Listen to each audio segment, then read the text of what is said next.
Shazam?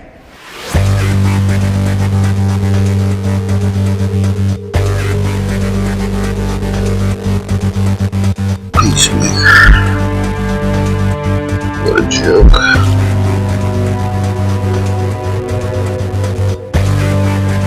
My name is Barry Allen, and I am the fastest man alive. I am the Flash.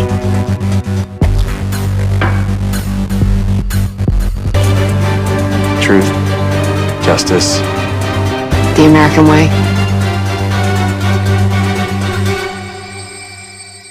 I'm vengeance.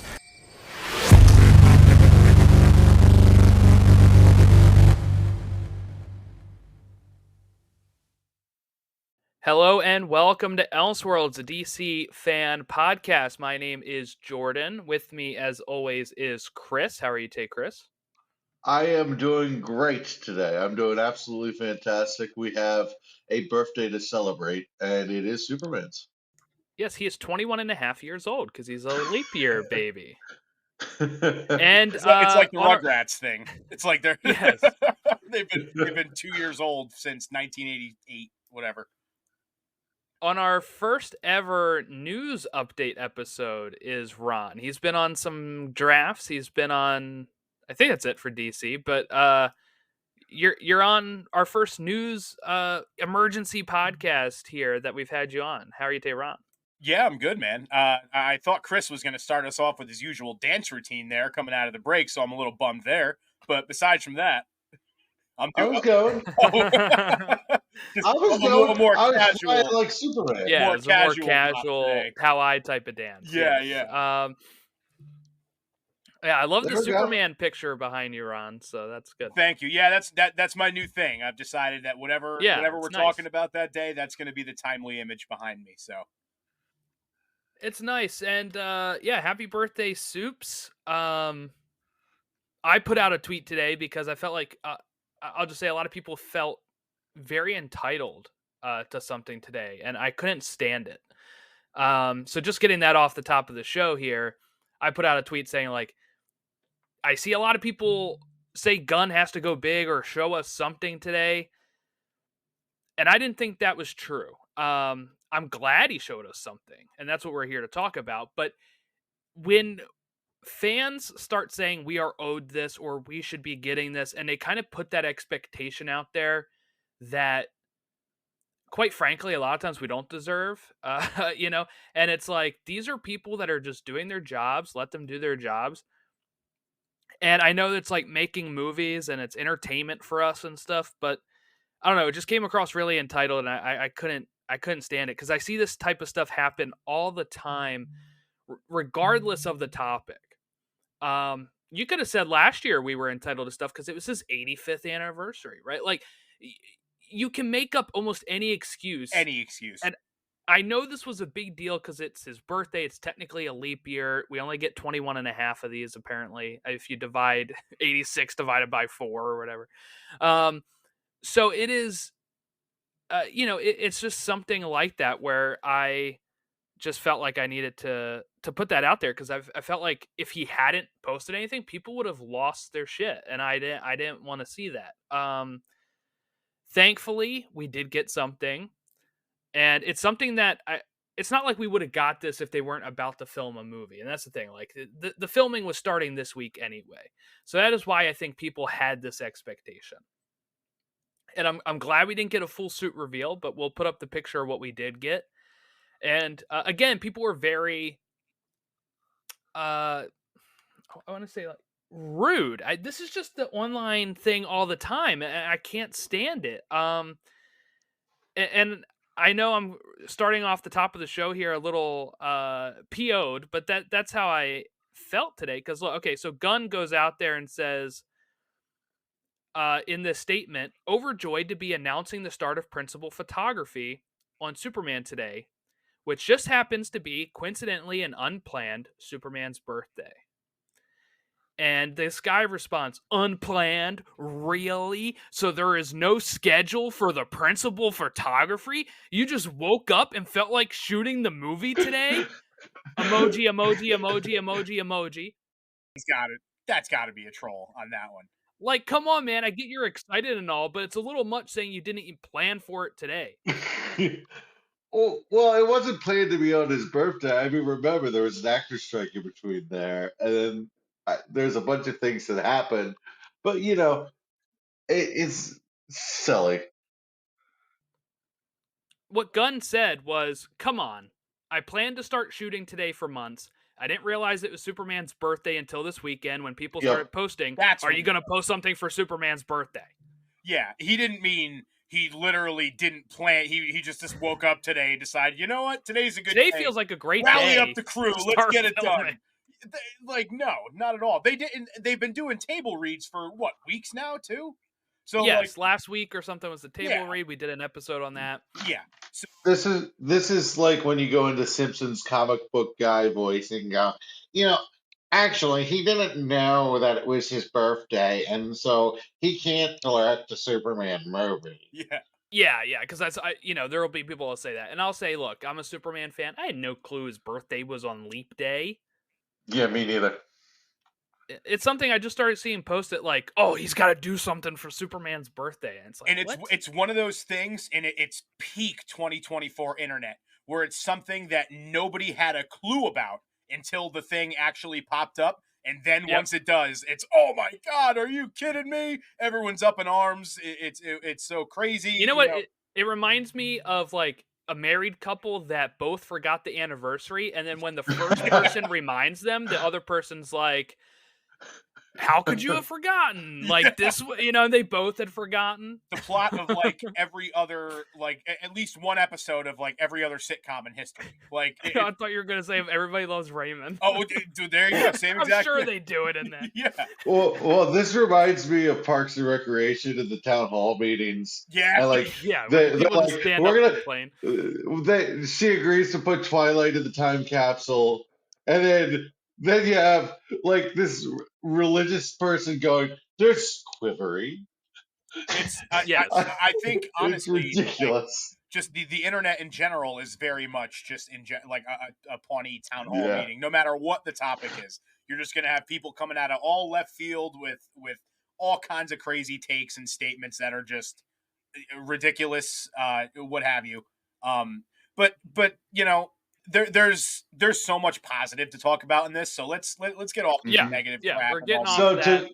So to transition perfectly, to quote a Pawnee town meeting, we're not against you on this. We're not against you on this. Yes.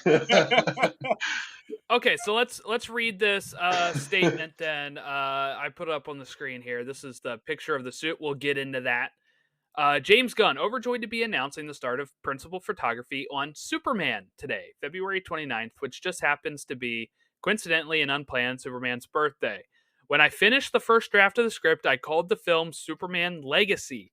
By the time I locked the final draft, it was clear the title was Superman, making our way to you, July 2025. Ron, you're a big proponent of the title change. Chris is not, so we're going to go debate style here. But I want to get Ron. Why should we be for this change? So it's a change that on the surface doesn't seem like all that big a deal. You're dropping a tagline from the end of the name of the movie, but it feels like so much bigger than that to me from a sort of what's the word I'm looking for? Like a statement like kind of way. You know what I mean? When you hear the word legacy, you think old. You think there's a lot that's led up to this. This is sort of the next one in a long line. For casual audiences, and like us, like super fans, will understand what it really is. But Joe Schmo, going to take their kids to the theater for a movie on Sunday is going to say, "Oh, legacy? Does that mean this is like Marvel, where we have to watch 50 movies leading up to it, and this whole legacy of films before we get here?" This is very much James Gunn saying, like, this is a new generation's Superman. This is our cornerstone. This is our Iron Man. Like, how weird would it have been if the MCU started with Iron Man Armor Wars? You know what I mean? Like, it just right. It's so much cleaner and neater and bold. It's just Superman. Here he is. This is the beginning of our universe. Yes, and I'll even say, because I know people say, well, Actually, Captain America, the first Avenger, had a title as well. It says the first Avenger. So it is like, hey, you can start here. Legacy, like you said, doesn't really feel like a start. Chris, you said you love having a word associated with Superman. Give me your thoughts on why you wanted it to stay a legacy.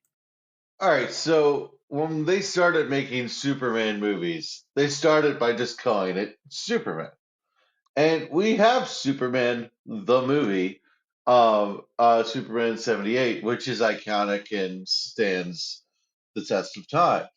I kind of like, oh, so now we're gonna have two movies named Superman, which isn't gonna get confusing for anyone, but I kind of like you know, the Distinctness, word like after. it, like kind of makes it more distinct and stands out from the. Yeah, and I also kind of wanted it to be like, look, this isn't.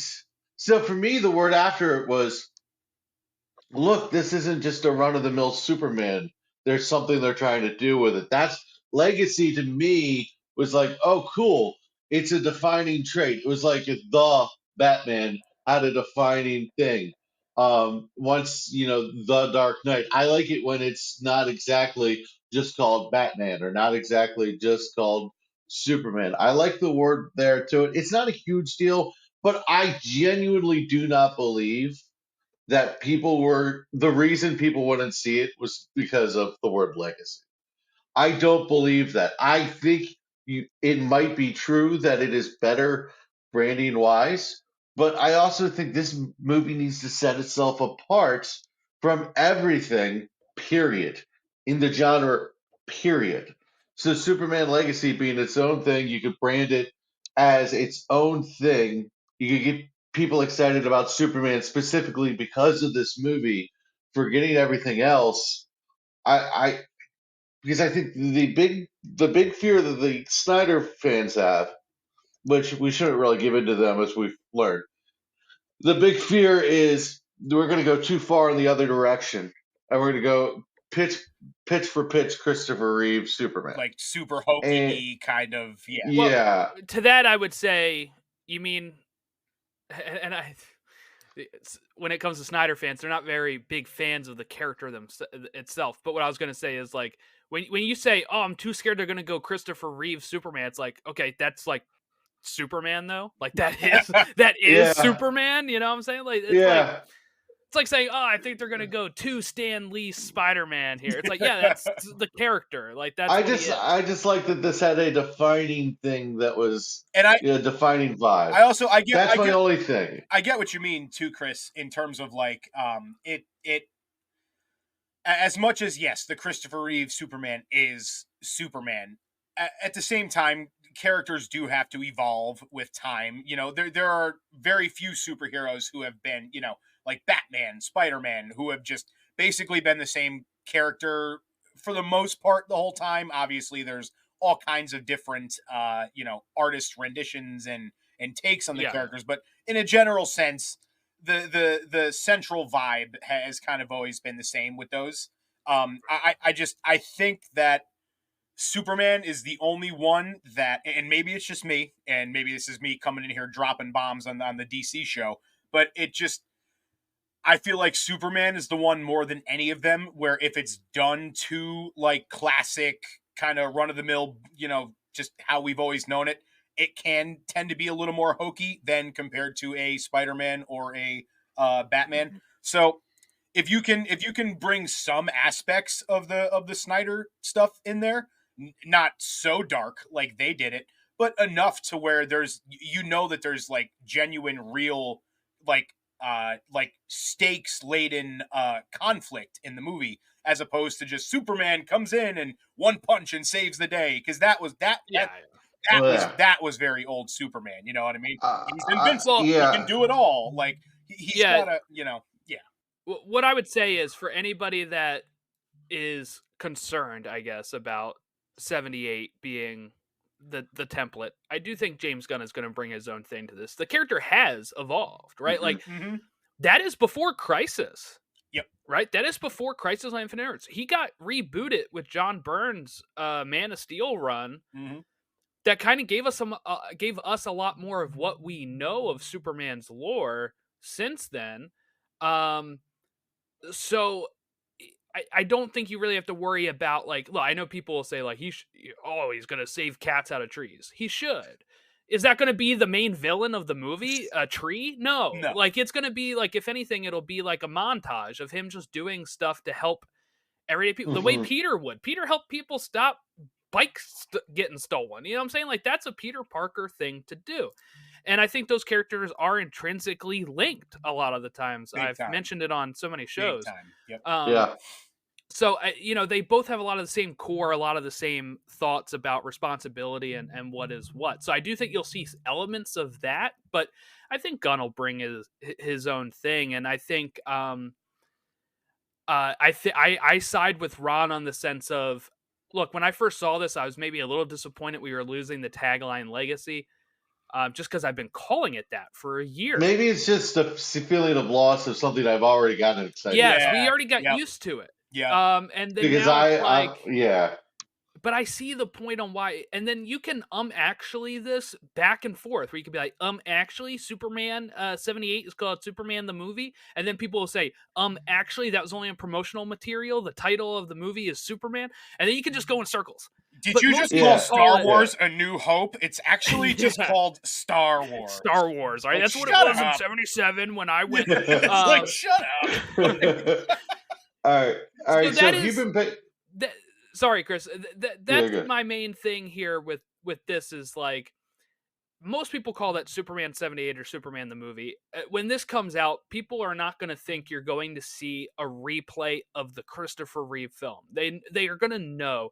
And I'm sure Gunn and, like, Corn Sweat and all them are going to be on the circuit before the movie drops. And it's like, this is a brand new thing. Mm-hmm. Because with Legacy, Superman Legacy, let's not forget about Superman Returns, right? Which was trying to do both. It was trying to be its own start with Ralph, but it was also trying to be like, we're right after Superman 2 and blah, blah, blah. And that didn't work. So I could see then people being like, oh, Legacy is like them doing that again. So just having it called Superman and just kind of getting people fresh on, this is the start. And it makes so much sense when you're telling somebody, where do I start with the DCU? Start with Superman from 2025 instead of start with Superman Legacy. And they're like, well, there's 5 Superman. Which one? You know, like, at least then you can just say Superman by James Gunn or James Gunn's Superman, and people know what you're talking about. If you've been paying attention to what James Gunn has been sharing and saying, we've seen we get the Kingdom Come logo. He's been sharing Kingdom Come things. He's talked about Birthright for all seasons. He's shared reverence for a lot of different Superman stuff, especially All-Star Superman. So if you've been paying attention to what he's taking from, I don't think you're going to have a problem, because all of that is a blend of everything we love about Superman in the first place. Like, if you've been listening to Elseworlds, our thought process is a mix of Christopher Reeve with Superman and Lois Superman is probably what we want. But I don't want it to come off as cheesy and Thor Love and Thunderish. And in this audience, see, here's the thing. Superman is this old school, hopeful, optimistic character. And I don't know how that plays in 2024 in a world where we're deciding between Joe Biden and Donald Trump, stuff like that. Like, it's like the world is just this, like, dark, cynical place where he said, she said, everything's wrong, everything's bad, nobody can win. And you have this beacon of hope. And I don't want them to think of it as, oh, is this Batman and Robin like? You know what I mean? So but I want all the hope and all the light and all the color and all the, my biggest thing is I want it more color with more bright lights with it. So I'm kind of like we shouldn't discount everything the Snyder cult is saying just because they were going to say this no matter what. Yeah. Go ahead, Ron. Just really quick, I was going to say, and totally just playing devil's advocate, because I am firmly in belief that Gunn is going to kill this movie. But for people who are like worried about it maybe being a little like kind of not cheesy, I would say more off tone, is just because we've seen like every time James Gunn has been in the superhero sort of realm, his movies have had a very, very distinct vibe. Whether we're talking about the Suicide Squad, Peacemaker, Guardians, like even though they're from different universes, they all kind of felt the same in terms of the comedy and stuff like that. And I don't know how much of that would play in a Superman movie. Now, I don't think that Gunn is just going to make a James Gunn super, like he knows, he has reverence for the character. He knows what he has to do. So I don't think that's going to happen at all. But to at least kind of jump to the other side and see what they're seeing, I don't think it's totally irrational. Well, what I would say, I think the comedy will come of Lois and Jimmy more than it will from Superman. That's what I was going to say. Like, it's not going to be like, because people just do the, oh, Superman's going to tell fart jokes. I'm like, you're probably going to get, if you get a fart joke, it's going to be probably from Jimmy or somebody else. Yep. Guy Gardner, maybe. But Guy Gardner definitely is going to have a fart joke. Nathan Fillion is going to be the comedic relief in that movie, for sure. Yes, but it's like, Chris, you were saying you don't know if you can do this in 2024, 2025 with like upbeat, like optimistic beacon of hope type thing. I think it is a very easy thing to do without being hokey. Maybe we've seen this with like we like you mentioned Superman and Lois. That is like, people will say, well, that's CW. That show is not like your typical CW show. It handles Superman the character very well. That shows you can be like, it doesn't always have to be like, I am a beacon of hope. That's what he is. But like, one of my favorite scenes in Superman and Lois is he saves a North Korean sub, and the U.S. government says, why would you intervene like this? Now we're kind of in hot water. You save the enemy. He's like, I don't work for you. I help anybody. I'm a citizen of the world. And that is what, and you can do that in these type of times and still have it come across as genuine and exactly what we need right now. And I think that is something Gunn is going to be able to do when you see, like, watch Peacemaker, watch Suicide Squad, watch Guardians 1, 2, and 3, and he nails that type of thing constantly. Especially in 3. Guardians 3 was kind of like the magnum opus of that. And to be fair, I'm not negative about this movie at all. Everything I'm like super. Like, I think he's totally gonna. I think he's gonna kill it. I'm just like, this is the first thing that I was like, wait a second. You know, I really, and maybe it is just, I got excited about Superman Legacy. It's named Superman Legacy in my heart, and it's like, it's just, I also like the idea of it, Superman Legacy coming out, and then Legacy ends up having this double meaning because of the legacy of what this did for DC movies. But you know, although it would go the other way if it wasn't successful. Yeah. I've got to say, to that point, I was thinking about this earlier. What exactly, like, what would that tagline have meant to this movie? Knowing that this movie is a brand new world, a brand new Superman, brand new everything. Like, where would the legacy aspect have even really tied in?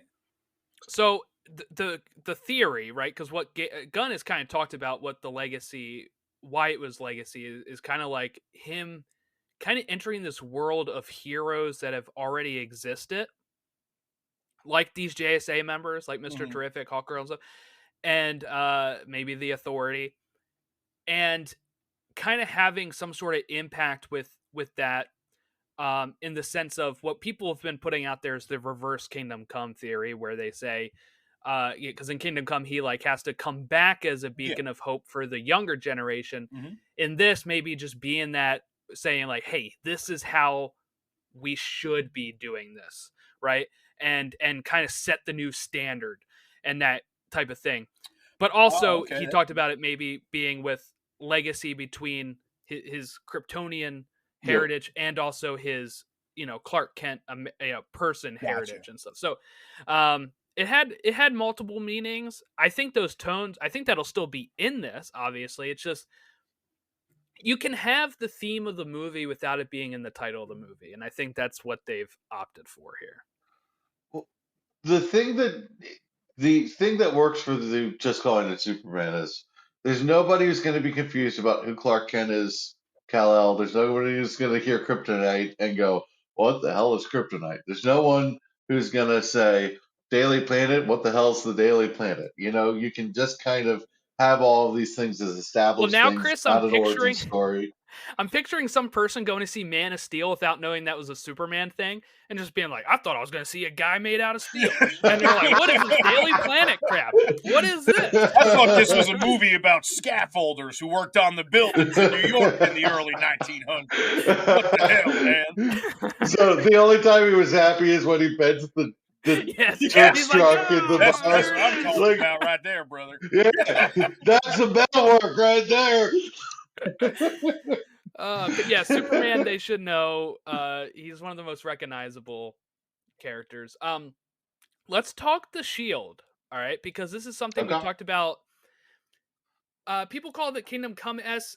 I do want to say it is a little different from what we were sharing last week with like the table read and stuff. Mhm. From what I see, it looks more than an S than the Kingdom Come Shield does, right?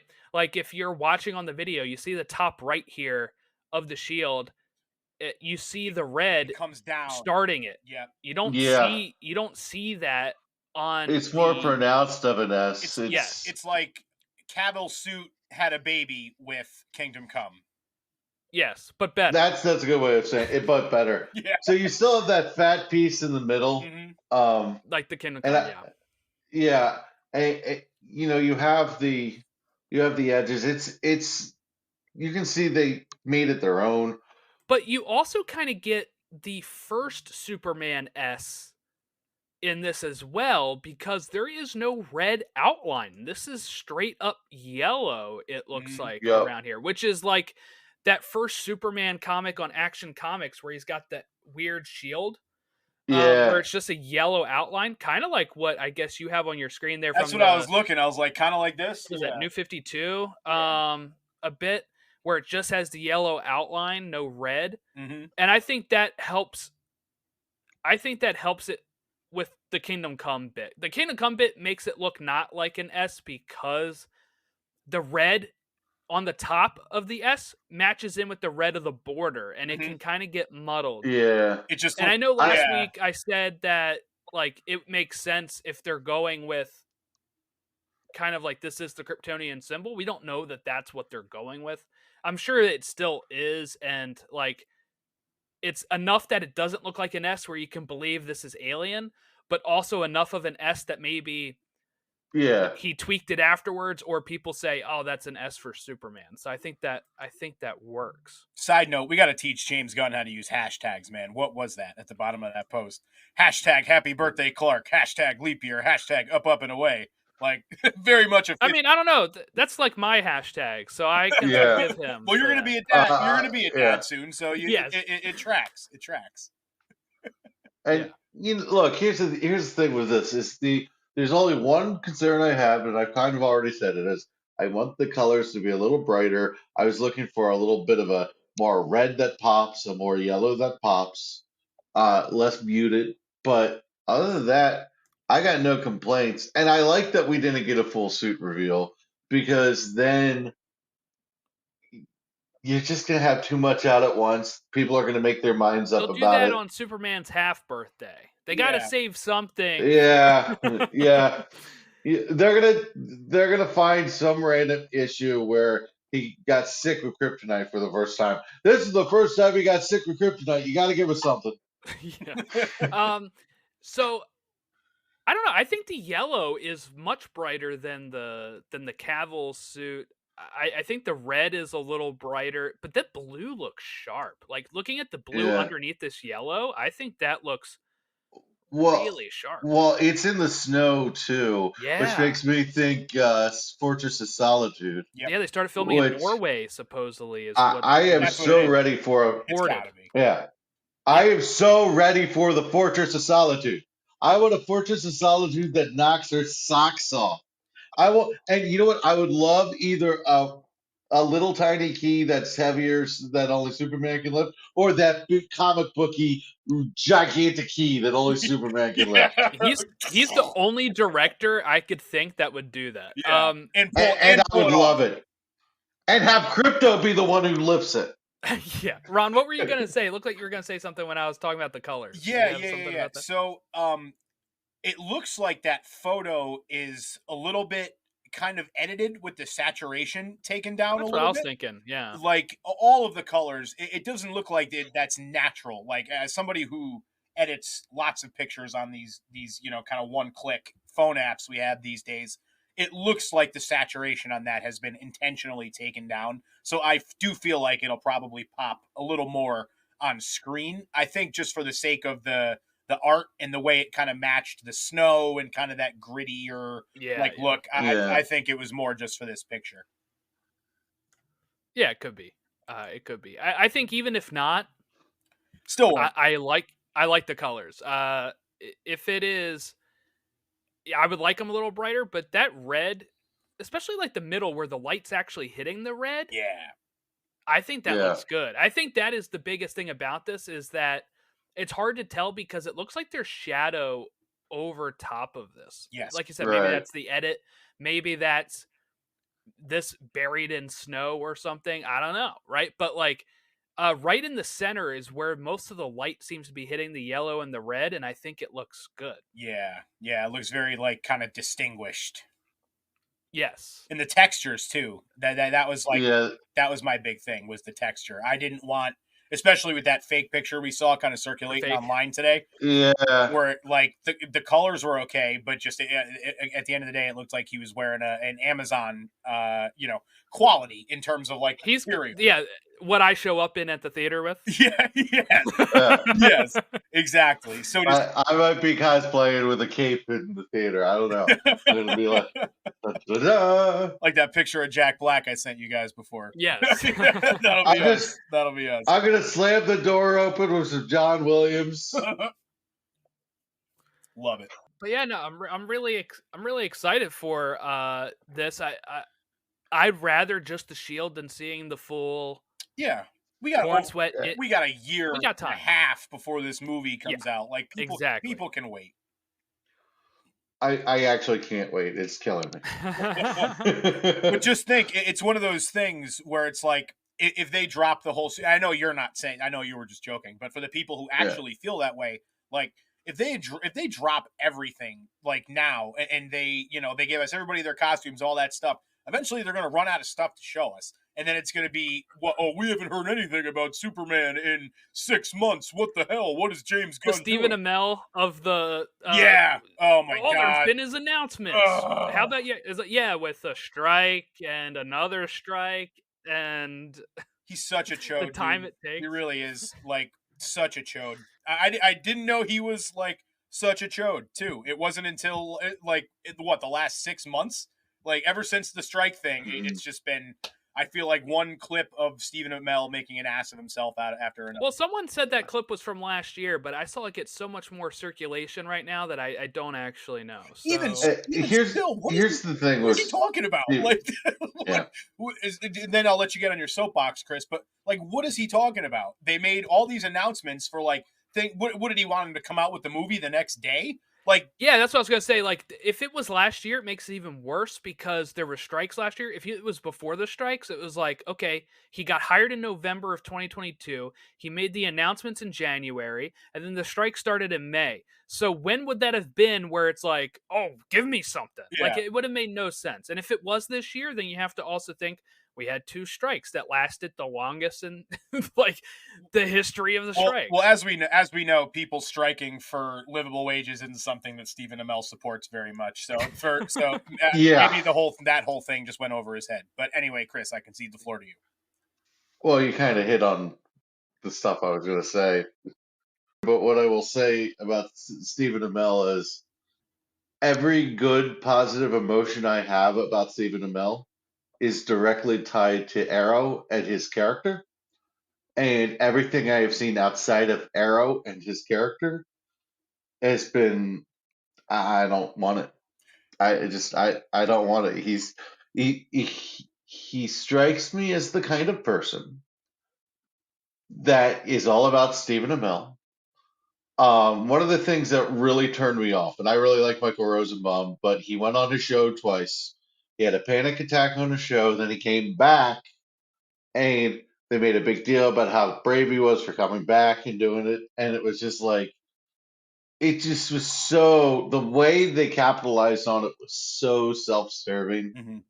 It made me wonder how genuine of a person Stephen Amell is.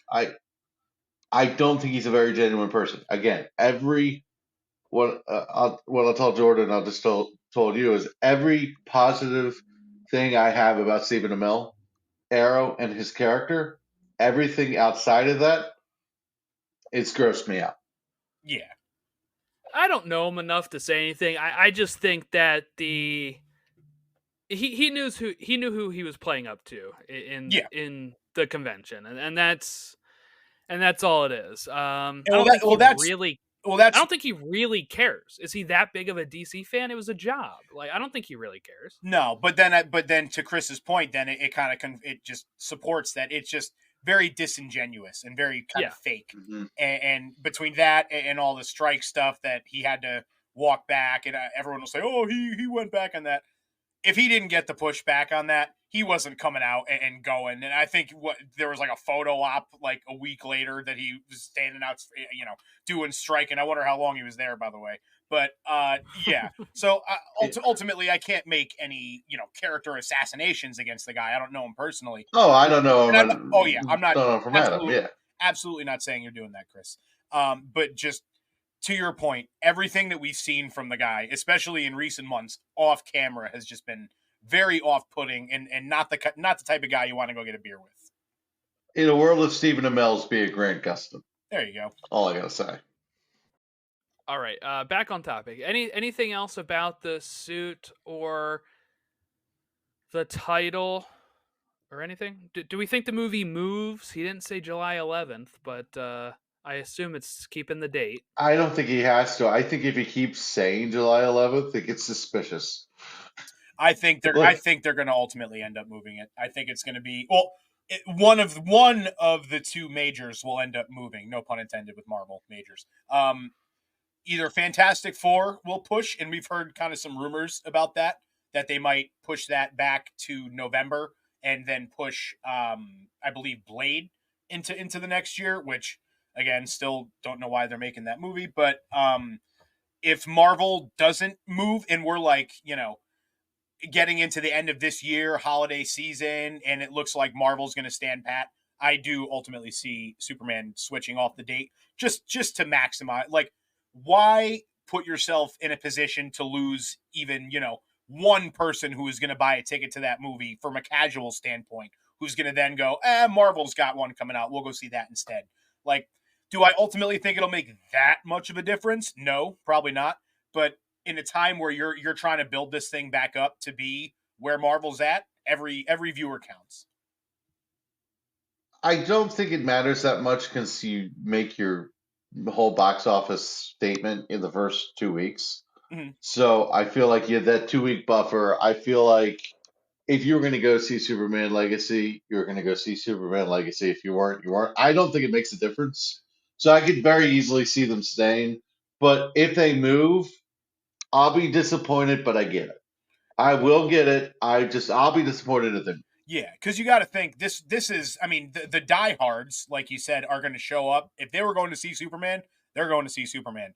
But it's more attracting that, that crowd of a parent with 3 kids who goes to the movies once a month or once every other month, who's like, what are we going to go see now? You know what I mean? That's what turns your movie from being sort of a successful like superhero film to being a legit box office like stud.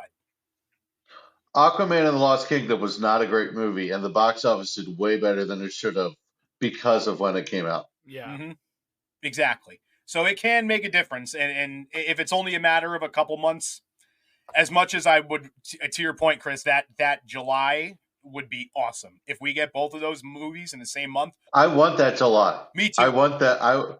I want to go to the movies like 6-7 times. Yeah, I want and I that. will. Between the two of those, and I know we all will. Uh, Between the two of those movies, and definitely 3 each. Yeah, sure. seeing them multiple times, which we definitely will. We would be in the theaters 5-6 times that month, and I want to so bad. So please do not move it. Out of the the fans win. Out of the 3 movies scheduled for July that people are worried about, you got Superman Legacy, you have Jurassic World, and you have Fantastic Four. One of those have started production. None of the other ones have. Yeah. You have Jurassic World went and got Gareth Edwards. Right? I believe that was the news. I think that was the news that came out as the director. So that is look, he'll hit the dates. He played ball with Rogue One, and he still kept his credit on that movie. So he'll play ball with Universal and get that movie out. But I don't know if that one will hit in July. They have to, they are still don't even have scheduled start dates on filming. Fantastic Four at least does, but they're saying that would start maybe in July or August. That gives them a year, which is sometimes enough time. Like I know when I was looking at Star Wars movies, they could start production a year out and finish it. Like with Rise volume? of Skywalker Rise of Skywalker had like no problem. They were still filming early 2019 or whatever. They still put that movie out. Like they had no problems hitting that date. So I don't know. I think if there is one to move, I don't think it'll be Superman. I just don't, because that one is going to be already in the can at a certain point, and it's going to be the only one that I feel is not going to be rushed to reach July of 2025. Yep. So for me, I think it's the most safe out of the movies. And I have 2 reasons why it stays. And the first reason is you can't, a little art of war, you can't show fear. You can't make it look like they're afraid of Marvel. You can't make it look like the former administrations that were going to back down. You need to build hype for this movie, similarly to what you did with The Flash, but actually build hype, not just have celebrities say it was great. Yeah. Stand on business, as the kids say today. I don't need Stephen King and Tom Cruise to tell me this movie's good, but I need hype to be built. Tom Cruise didn't even say that, by the way. It was like secondhand source saying Tom Cruise said it. Like Tom Cruise never came out on Twitter and said The Flash is great. It was like somebody saw Tom Cruise saw this and he said it. They got the quote from him on the set of Multiverse of Madness when he was filming his Iron Man. Yeah. So, but that's one reason.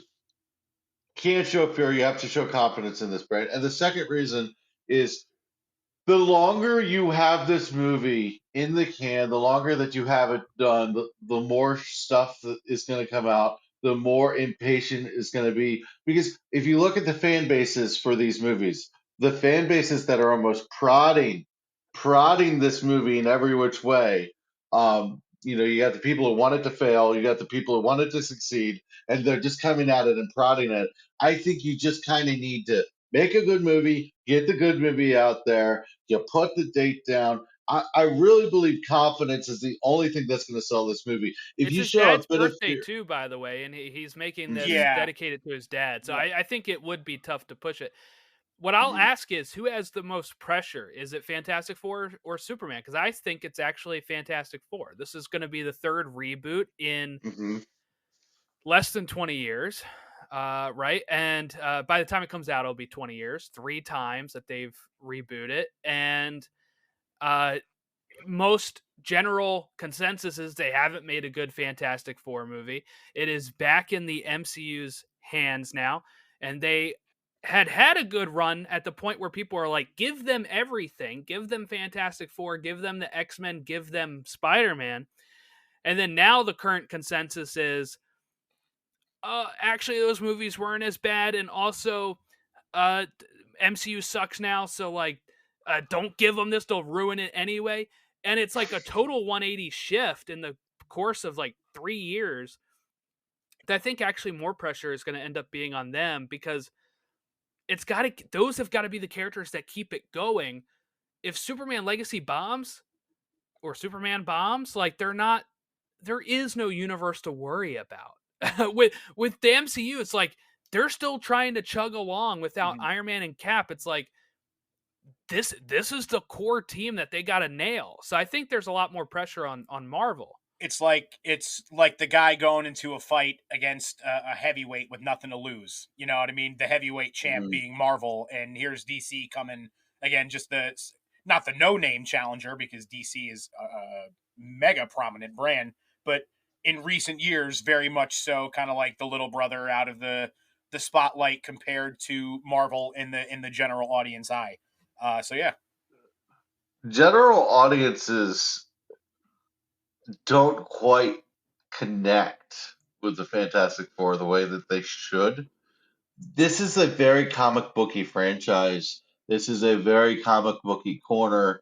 I know the problem Marvel has is a lot of what they're doing is going to connect to it, but you also have the thing. Will the thing in the '60s work? How is it connecting to the MCU? Is it If it's gonna in the 60s, there's right? no confirmation at this point. Well, and the it's in more the if you 60s. For the sake We'll of the see. conversation, we have to. If it's Okay. not fully in the 60s, a large portion of it is going to be, or there's going to be something in that movie that is.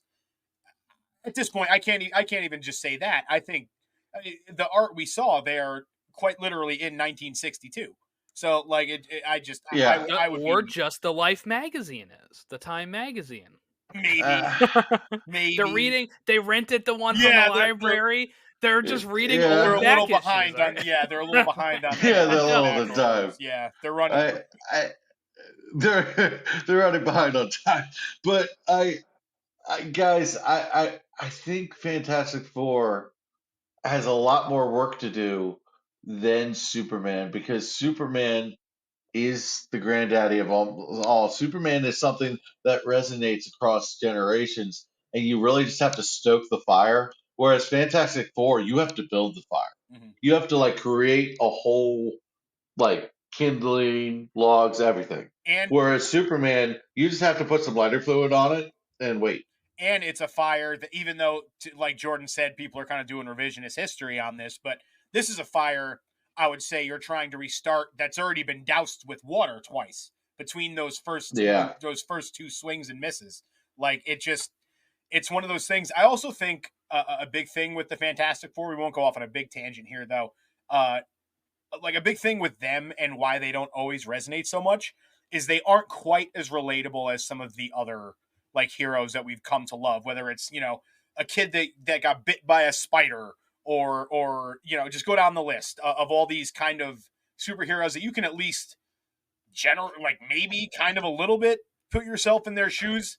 It's really tough when it's like, okay, yeah, this family of rocket scientists and astronauts and all this stuff, they get these cosmic powers and they come back, and it's a little bit tougher of a sell.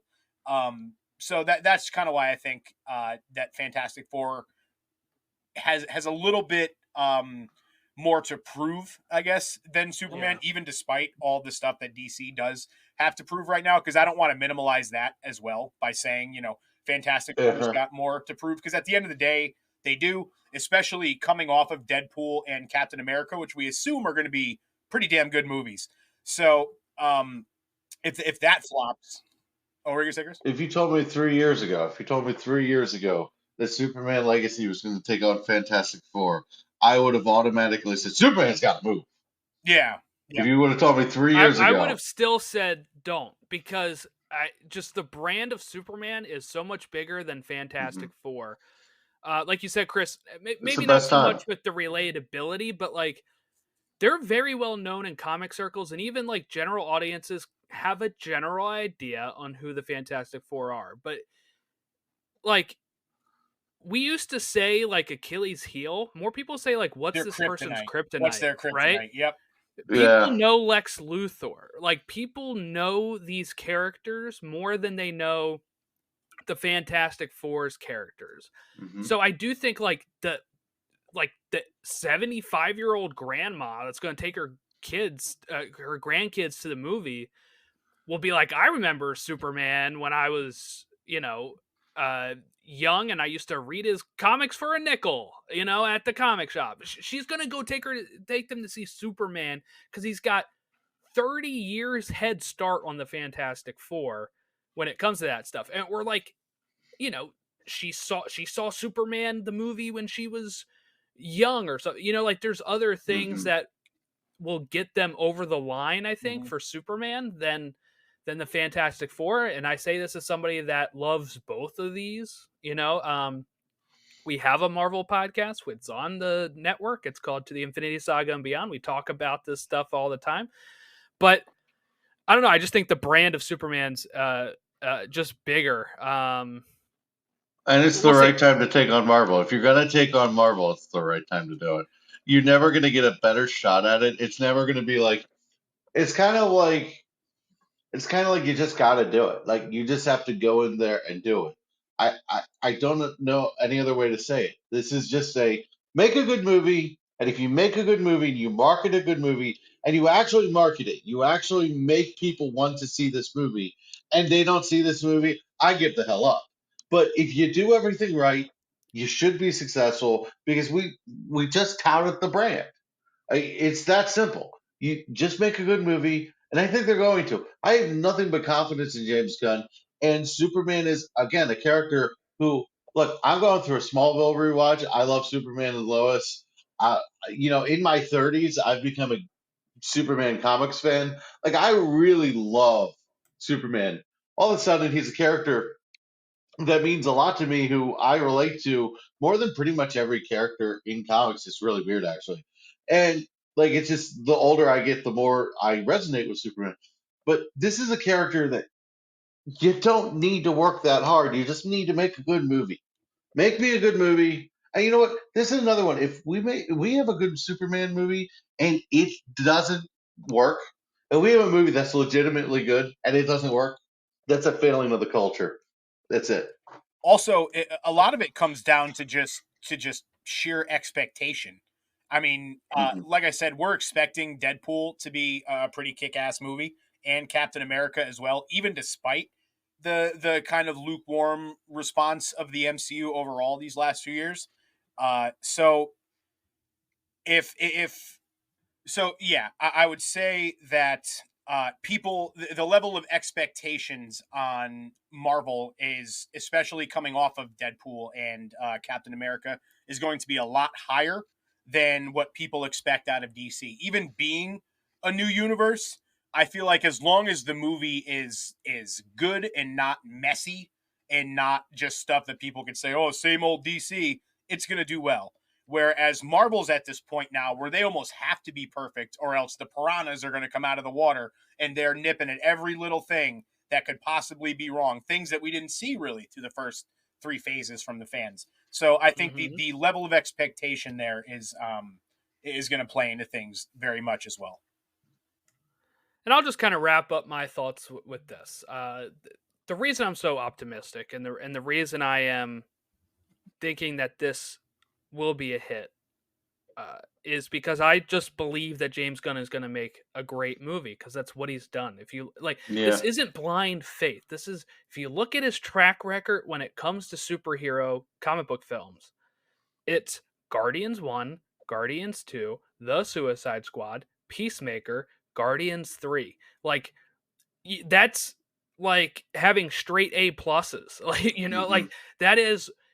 And it is the highest grossing Marvel film last year. Guardians 3 made like close to $900 million. Yep. The most respectable Marvel movie in a long time. That would be a huge hit for Superman. So that is, so it's not like blind faith that I'm dealing with. I'm not just like somebody that's like, ultimately, I'm just going to believe in anything DC's doing. It's because I've seen there's evidence what Gunn can do. And the fact that he's worked with Marvel, I think he'll avoid some of the pitfalls. He's been kind of open that there are ways that he said it without saying it, right? When he's like, we're not going to film a movie without having the script complete. That's a dig at Marvel. Maybe not really a dig, but him looking at like, look, he's thinking, I've never done that at Marvel. I'm sure at his 3 movies, he had everything done. He has all the Mhm. storyboards done. He's ready. He's prepared. But he sees across the hall because guess what? These are his colleagues. Mhm. And the people that he's working with have also worked on some of these other Marvel films. And they probably say, hey, James, we appreciate how you're handling this because on the other film, we're going through Yeah. Every reshoots right single now. movie that Marvel's done since No Way Home, there's been stuff coming out about literally rewriting the script on set. Right. And that is a way that worked for them before because they used to do it even in the older phases as well. Mhm. They used to adjust more in post. And it's like Gunn is not that way. Um, so he's going to say, look, I'm going to let these filmmakers do their thing, but it's not like full reign because he does have an arc that he wants to do. But it's like I'm sure he'll let them do any sort of stylistic thing within the movie. You want to do one of the Joss Whedon Dutch angles for some reason, he'll let you do it. If it's going to be like they're not going to all feel like the same thing. And he's kind of been open about not needing to watch every single thing in the universe too. Like that makes me think he knows exactly what he's doing and they're not going to lean on that type of thing of like, hey, you just watched the last one, watch this one because you watched the last one like it's an episode of TV. And that is how you have to start a new universe, especially during the time of where we're seeing not just superhero movies, but all franchises really struggling to make an impact at the box office, mostly because of the cost of how much it costs to go to see a movie. So people go see a couple. And you have Barbie and Oppenheimer that show that 2 movies released closely together can make money because they were very good films, reportedly. I haven't seen them, but it drove people out there. So, of course, if both are good, Fantastic Four and Superman, it won't matter if they're 2 weeks apart. People will go Mhm. see them. But if like Fantastic Four has a 70 something on Rotten Tomatoes and Superman Legacy has a 98, they're going to go to see Superman Legacy and vice versa. And that's just how it is because they're going to say, I don't want to go spend this much money to see a movie that I might regret seeing. If James Gunn, and I know I'm not the only one who's kind of said this, but if James Gunn makes Superman Legacy his magnum opus, if this is one of his best movies of all time, if this is like a hit, he's the greatest comic book director of all time, and it's not even close. Like this is his way of just saying, I own this genre. Mm-hmm. I will tell you, Marvel, one of the problems I'm seeing with Marvel is I wonder about how invested some of them are into the projects that they're doing. Like Taika Waititi didn't strike me as a guy who was like super excited about. I don't even want to say reading the comics because I don't really think you have to be like a nerd to make a good movie. You have to know how to make a good movie, and you have to follow the You process. have to But fundamentally understand the characters. and you have to care about the world Mm-hmm. a little bit. I think what makes Matt Reeves so successful with the Batman was he grew up loving Batman in the 60s. Mm-hmm. He's seen every variation there is. He's obviously got an eye for horror and suspense and stuff like that. And he did the Planet of the Apes stuff and he knows action. But like he just cared. And James Gunn cares more than any director. He wakes up in the morning and he shares pictures of reading All Star Superman, and like he's not doing that to show off. He does that anyway. Like he would like share pictures of like Superman stuff before he was doing Superman stuff. And I think he also brings like you see every movie he works on. He's always sharing photos with the cast, like going out to eat with them and stuff. And that's not to say Marvel, like other directors and stuff, don't have this relationship as well. Maybe they just don't like post about it as much. But from an optics standpoint, based on the stuff that we have, the fact that Gunn's movies aren't just movies, they're more like families amongst the cast, Mm-hmm. and even bringing the fans into it, the way that he does that.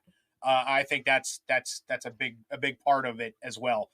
So yeah, if he nails Superman and it's it's obviously not going to be just another James Gunn movie like we've come to know. If he can stop on a dime and make a Superman movie like that and kind of buck that narrative that he isn't just a one trick, fart joke kind of guy like we were saying before, definitely best comic book director of all time in my mind. Peacemaker showed that he's not just a fart joke guy. I mean, that was one of those surprisingly deep shows. Like that one, I'm like crying over Peacemaker. I'm crying over an eagle hugging a guy in a silver toilet bowl looking helmet. Come on, man. Yeah. I think he's already there. I think he already is the best, just because he's shown he can do it at both companies, and can do a rated R, can do PG-13, can do a TV show. Like that is just. I mean, I don't know anybody else that can really spread it out that way and do that much work. He also wrote all of Creature Commandos and Peacemaker season 2 while he's doing before he gets started shooting this. I mean, that's amazing. March is going to be his month. That's all I'm going to say. March is going to be his month on this network. That's all I'm going to say. Yeah. Okay. All right. I'll let Jordan tell you if he wants to. Oh, yes. Yeah. I think I mentioned it before. Okay. You're talking about future shows. You're talking about. Yeah. We have our March Madness bracket coming out later in March, and we will be doing voting on our Twitter and other social medias, I guess, polls on our March Madness bracket, if I can talk. Easy for you to say. And the topic is James Gunn soundtracks. And so I picked 64 songs out of Guardians 1 through 3, Peacemaker, and Suicide Squad. And they have been broken up into 4 different regions, I believe, from my friend Jack. And he has also seeded them based on mostly popularity, the best we could. Do you have them up in front of you? The songs and stuff? Yeah. I can pull it up. Can I try? I want to try to guess the top 4 seeds. Okay, yeah. Let me tell you the. I got a feeling. No, I said the wrong tune with that one. Holy shit! You think it hooked on a feeling? Yeah, I got a feeling. I got a feeling. Like the what's it? The Black Eyed Peas song? I don't know why that came out of my mouth. If that song is in Superman Legacy, I'm walking out of the fucking theater. I swear. I might too. Okay, so there's 4. There are 4 brackets. So it is pretty much like classic. They're broken up by year. Okay. Oh, okay. Pretty much. Oh shoot. Okay. So 67 to 72, I believe, is one of the one of the things. So that is the top seed on there is Ain't No Mountain High Enough. Yep. There you go. Then from 73 to 78. Would that be 79? Mr. Blue Sky? Yes, hey. Correct. 81. No, sorry, 79 to 2010. This is a big Holy crap jump here. Is it something 90s? Yes. Shoot. Wish I was special. Yeah. Was that it? Creep. Yes. Yeah. Yep. Yes, it is. Good poll, Chris. And then we have 2010, like 2011 to 2022. Is that the Peacemaker theme song? It is actually Pumped Up Kicks. Oh, okay. Wow, it's the 1 seed. Wow. The John Murphy version, but we had to rank it by the Foster the People version because I mean, not many people know the other one. Was that no, because actually, Do You Want to Peacemaker Taste It is actually in the one with Creep. It's in that bracket. That's good. That's my sleeper one right there. I think that one's coming out. Yeah, I think so too. So we got 64 songs that we will be doing that. So I'll be creating the matchups. I got all the information. I just got to actually create the brackets and post them and do the polls. So that'll be probably mid-month when March Madness usually starts. So can I make a sleeper prediction? Yeah. Sure. Crazy on You from Heart is gonna win the whole thing. Hmm. Oh, I don't think it has enough to win the whole thing. It could But- it could be a Sweet 16 or maybe an Elite It's 8. Yeah, it's probably my favorite of the James Gunn songs. I like it a lot too. Especially that version of it with it. Especially it's Adam Warlock's song now. Yeah. It just is. Yeah. That's what I was gonna say. That whole the whole thing it became like with the meme, the Adam Warlock meme and everything. Yeah, it's yeah. great. Yeah, so that's what's coming up on the socials there. So make sure we wanted to do something that fit with both Marvel and DC, and how best to celebrate that than the director that's done stuff for both and is very famous for his soundtrack picks, and there's a lot of them. And it worked out that there's actually more than 64. I had to kind of trim because I also included the Christmas songs from the holiday special. Oh, okay. And I don't know stuff like that. So I had to really just pick stuff at a certain point, but it's like most of them are the full soundtrack. I think I only cut some of the Christmas stuff. I picked the originals off of that, and then I had to pick and choose out for Peacemaker as well. But nice. Yeah. So we were just talking about Adam Warlock, though. It's funny. We live in a world where people saw Adam Warlock flying, like looking badass as hell, and you're like, "Oh God, I can't wait to see what he does with Superman." And it was just like we live in that world where, like, that was like we all had the same thought, and that's cool.